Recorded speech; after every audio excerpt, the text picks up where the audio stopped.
হবে। ক্লিয়ার সবাই? ঠিক আছে, আশা করি সবাই এখানে একটা পিস ওয়াইজ ফাংশন দিয়ে দিছে। এই যে লিমিটের অস্তিত্বশীলতা, বিচ্ছিন্ন অবিচ্ছিন্ন, এই ঝামেলাগুলো সবসময় পিস ওয়াইজ ফাংশনের ক্ষেত্রেই হয়, বুঝছো? আচ্ছা, বলতে F of x equal two এটা হলে দেখাও যে এক্স ইকুয়াল টু 0 বিন্দুতে ফাংশনটা বিচ্ছিন্ন। এটা একটু ঠিক হবে মনে হয়, এক্স ইকুয়াল টু 0 তে ফাংশনটা হবে অবিচ্ছিন্ন। এটাকে অবিচ্ছিন্ন করো, এটা ঠিক করো, এটা হবে অবিচ্ছিন্ন।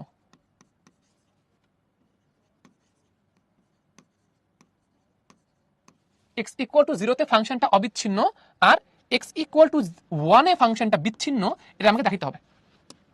এটা ভালো মতো কাটা যাবে, দাঁড়াও এটাকে সুন্দর করে গায়েব করে দিই। এই যে দাঁড়াও, অস্তিত্ব নাই করে দেবো এটা। হ্যাঁ ঠিক আছে, এবার আসো। আমাকে এক্স ইকুয়াল টু 0 আর এক্স ইকুয়াল টু 1 বিন্দুতে চেক করতে বলছে। আমরা শুরু করি, আসো এক্স ইকুয়াল টু 0 দিয়ে। এক্স ইকুয়াল টু 0 বিন্দুতে শুরু করি। তাহলে এক্স ইকুয়াল টু 0 তে যদি আমরা শুরু করি, তাহলে মনোযোগ দিয়ে খেয়াল করে দেখো, এক্স ইকুয়াল টু 0, তাহলে আমার অবিচ্ছিন্ন না বিচ্ছিন্ন এটা বোঝার জন্য কি দরকার? Left hand limit, right hand limit এবং ফাংশনের মান। তাহলে আসো আগে লেফট হ্যান্ড লিমিট বের করি। তাহলে left hand limit x equal to 0 তে কি হবে দেখো, limit x tends to 0 minus, মানে এক্স এর মান 0 থেকে সামান্য একটু কম। 0 থেকে সামান্য একটু কম হলে কোন শর্ত বলো তো? 0 থেকে সামান্য একটু কম হলে অবশ্যই এই প্রথম শর্ত, তাই না? অবশ্যই এই প্রথম শর্ত, 0 থেকে সামান্য একটু কম। আর 0 থেকে সামান্য একটু কম প্রথম শর্ততে ফাংশনের মান কত? Minus x. তাহলে ফাংশনের মান কত? Minus x. তাহলে এখানে এক্স এর জায়গায় 0 বসালে কত হবে দেখো তো? এক্স এর জায়গায় 0 বসালে এটা হবে কত? 0। চমৎকার, মাইনাস 0 মানে 0। আচ্ছা, এবার দেখো আমি রাইট হ্যান্ড লিমিট বের করবো। তাহলে লেফট হ্যান্ড লিমিট বের করা শেষ, রাইট হ্যান্ড লিমিট বের করি আসো। রাইট হ্যান্ড লিমিট মানে কি? Limit x tends to 0 plus, মানে কি এক্স এর মান 0 থেকে সামান্য একটু বড়। তাহলে 0 থেকে যদি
সামান্য একটু বড় হয়, তোমরা আমাকে বলো তো এবার তাহলে কোন শর্ত? প্রথমটা, দ্বিতীয়টা নাকি তৃতীয়টা? 0 থেকে সামান্য একটু বড় মানে কি? 0.0000001 এরকম কিছু একটা, তাই না? এরকম কিছু একটা 0.00001। তাহলে কোথায় পড়ছে? 0 থেকে 1 এর মধ্যে না? 0 থেকে 1 এর মধ্যে মানে সেকেন্ডটা। ভেরি গুড, বুঝতে পারছি আশা করি। তাহলে সেকেন্ডটাতে ফাংশনের মান শর্ত অনুযায়ী ফাংশনের মান কি হবে? x হবে। তাহলে এখানে আমাদের ফাংশনের মান কত হবে? x হবে। x এর মান 0 বসাও, রাইট হ্যান্ড লিমিট কত? 0। তাহলে বলো f অফ 0 কত হবে? 0 সমান হলে কি হয়? 0 সমান হলে আমাকে তাহলে কত হচ্ছে? 0। এক্স এর মান বসালে কত? সেটা হচ্ছে 0। তাহলে আমি দেখতে পাচ্ছি left hand limit, right hand limit এবং ফাংশনের মান তিনটাই কত? তিনটাই এখানে ইকুয়াল। তিনটাই এখানে ইকুয়াল। তাহলে তিনটাই যেহেতু ইকুয়াল, তাহলে আমি কি বলতে পারি বলো? কি ডিক্লারেশন দিতে পারি? যে left hand limit, right hand limit এবং ফাংশনের মান তিনটা ইকুয়াল। তাহলে আমাদের গ্রাফটা কি হবে? গ্রাফটা হচ্ছে অবিচ্ছিন্ন। শেষ।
এক্স ইকুয়াল টু 1 এর জন্য চেক করি।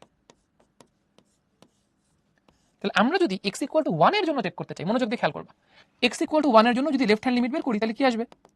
তাহলে limit x tends to 1 minus, তার মানে 1 এর থেকে কম, মানে কি দ্বিতীয় শর্ত, এক্স এর মানে আচ্ছা right hand limit base x এর 1 বসাই দিব, তাহলে এটা কত আসলো? 1 আসলো। আচ্ছা রাইট হ্যান্ড লিমিট বের করো, কত আসে দেখো।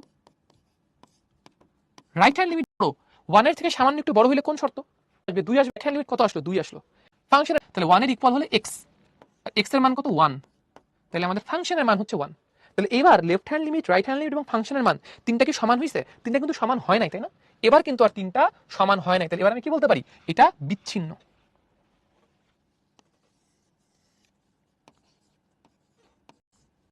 ওকে, এটা কি বলছে? এক্স এর মান 0 থেকে 1 এর মধ্যে, মানে কি 0 থেকে, এটা একটা সহজ সুন্দর